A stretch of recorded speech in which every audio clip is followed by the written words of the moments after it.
So when we do these case studies, there's usually 1, 2, 3, however many underpinning global types of messages. Maybe they're concepts or different approaches that you can take when you're trying to run this keen movement evaluation.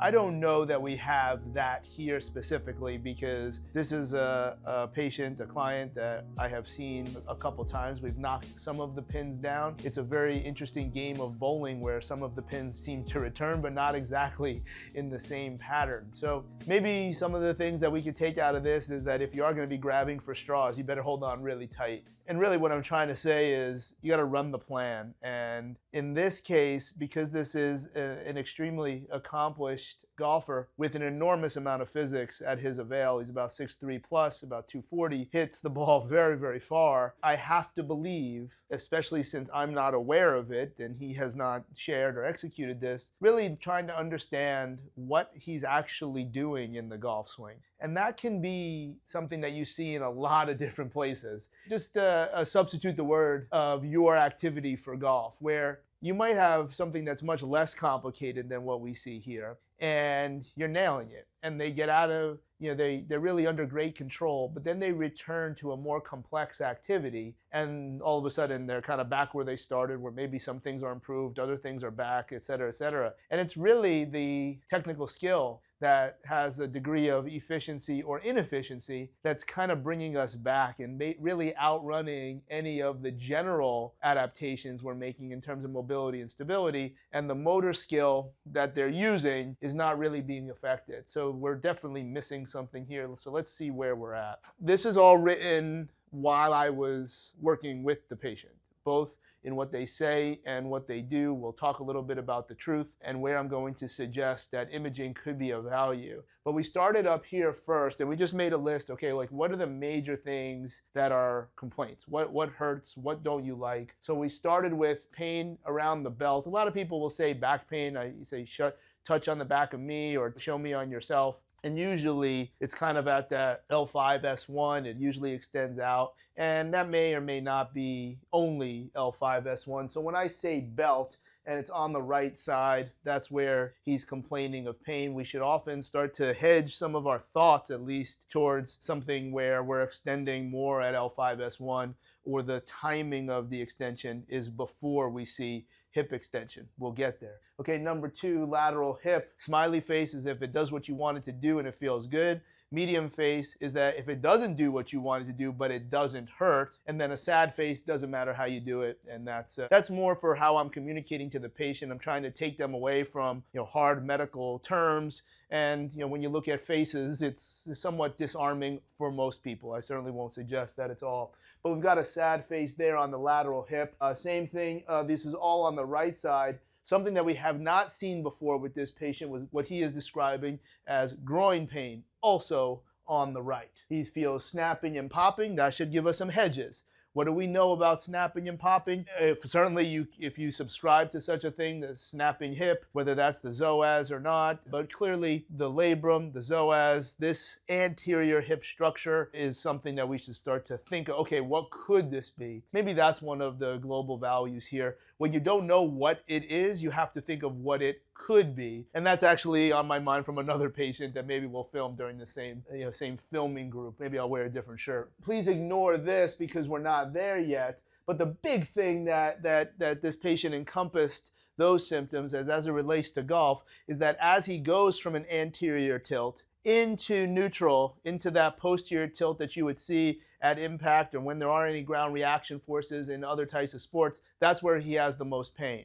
So the first thing that I thought of before we did anything was that if we did that posterior pelvic tilt with core activation, aka just pressing down on a foam roller, did that change? And it did. And that's why it says stability, and it kind of aggregates all of these different things. I don't remember that I wrote this at that same time, but that's certainly immediately what I'm thinking. When somebody says that they have pain with aggressive posterior tilt, particularly in an athletic endeavor, even just a physical task. Well, what if you press down and then posterior tilt? Not only does that potentially change the starting position of the pelvis and the SI, and then of course the ball and socket of the hip. It just might change the motor strategy and maybe control for something errant that's happening. Maybe it's that L5-S1 degeneration. Okay, I do think that we should be looking at the hip just to know what we're up against if nothing improves. So what I did next was I tried to draw out a little schematic. We're looking at the posterior side here. Left pelvis, right pelvis, SI, 1, 2, and 3, L5, L4, L3, obviously our hips. So there's a lot of mumbo jumbo here. Just continuing to put into perspective everything that we know or think we know that could be contributing to everything that the patient says. So got a little scribble over here, GM, that's glute minimus and glute medius. This patient no longer has pain going down his leg, but we did surmise that that could have been a referral from glute minimus and glute medius, especially since there was no other types of resolution with something that would be nerve root, peripheral compression, neurodynamics, etc. So we got that over here, and there's our little scribble, and that's why we talk about REF, that's the referral down. So we kind of did that over there. We've got historical MRI of the spine, just, again, what you would expect for somebody that has played a high level of hockey, high level of athletics in terms of golf, somebody that trains really hard, probably using some extension patterns to create stabilization. A beat up 4-5, 5-1 on both sides, varying levels. Now, what makes this important as we fill in the rest of these blanks, L5-S1 and L4-L5 are the only two segments that has the lumbopelvic ligament that I've kind of draw in purple. So if there is some type of movement inefficiency, and that's the word that I like to use, I know Sarma would say movement impairment syndromes, et cetera, et cetera. Something's not doing what you want it to do in an efficient way. Remember, for one person it could be okay, and another it's going to be trouble. That's where 4-5 and 5-1 are going to have some more impact on what happens at the pelvis and the SI. Okay, the purple here is labrum.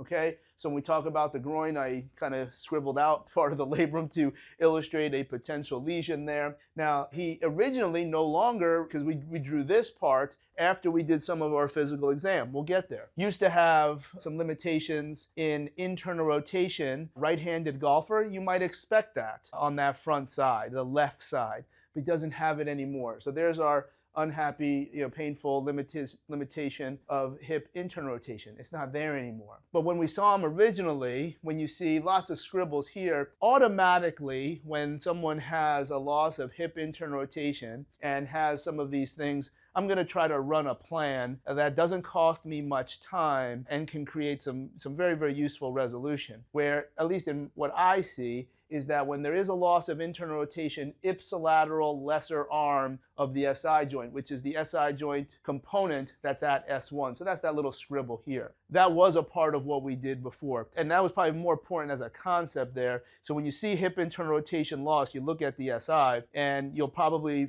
typically find the lesser arm, whether it's the apex or the base. That's where you have your testing that I'm not very good at, but I'm a little bit better at the therapy. So if we pump base of lesser arm and all of a sudden internal rotation improves, then we do apex of lesser arm, maybe it doesn't improve, then we only know it's the base and we plug in the Eldoa as far as our exercise strategy. All the while, we'll certainly do some other things at the hip to improve internal rotation. That's maybe a broader concept that has seemed to have worked in the past. But historically, all of his pain is here on the right. Well, there is a construct, and I think it's probably because he swings so fast. And probably this is why I have this over here, where we do need to understand if he actually lifts that front foot or minimizes some ground reaction, we may change this segmental movement at this SI and drive it all through here, which would explain all of this business that he's got going on the right side. In Eldoa land, this is called, I think it's called the nutcracker. Again, this is just what I think. If what I think and what I'm describing is not exactly by the book of a commercial model, that's okay. But what I think can happen is when there's this mobility issue here, we almost skip the mechanics as if you lifted your foot off the ground and overload where the mechanics are a little bit more mobile. And that's where you skip where the problem is and you create a problem on the opposite side. that would potentially explain a lot of what's going on here. So where are we at with all of this? Man, I need to know what he's doing in a golf swing, and probably at a level that I am completely incompetent to decipher. That's where, whether it's 3D analysis or somebody looking at a good 2D in slow motion, be like, oh, this is what he's doing, and that would help unravel some of this. So given what we see here, I do think imaging of the groin, just given the typical types of symptoms that we have, and then also what I said we saw here with physical exam. But before we even went there, we did bring out the foam roller, and indeed, these symptoms improved. They didn't go away, they just improved while he was pressing down. So that doesn't mean, okay, that all this is a motor skill, a stability motor control deficit. That doesn't mean that. It means it's that acutely, and it doesn't mean by doing more that it just goes away, but we kind of have to try. Because if for whatever reason, that was our first choice, which would seem odd, but stick with me. If the first thing we ever did was, hey, push down on this foam roller and do something that typically hurts, and it doesn't hurt, well then I really do have to kind of move away from a lot of this pathoanatomical stuff. If pushing on a foam roller changes your pain, the likelihood that this is a hard pathoanatomical problem is just not nearly as high as it would be if you didn't even look. And you didn't really look at the differences between problem where the joint systems are always going to be doing the same thing versus if you do this other thing like push on a foam roller, then all of a sudden the perceptions of what's happening, the perceptions of threat change immediately. So that's very, very important, which then gives us this global explanation that all of this is relatively a stability problem.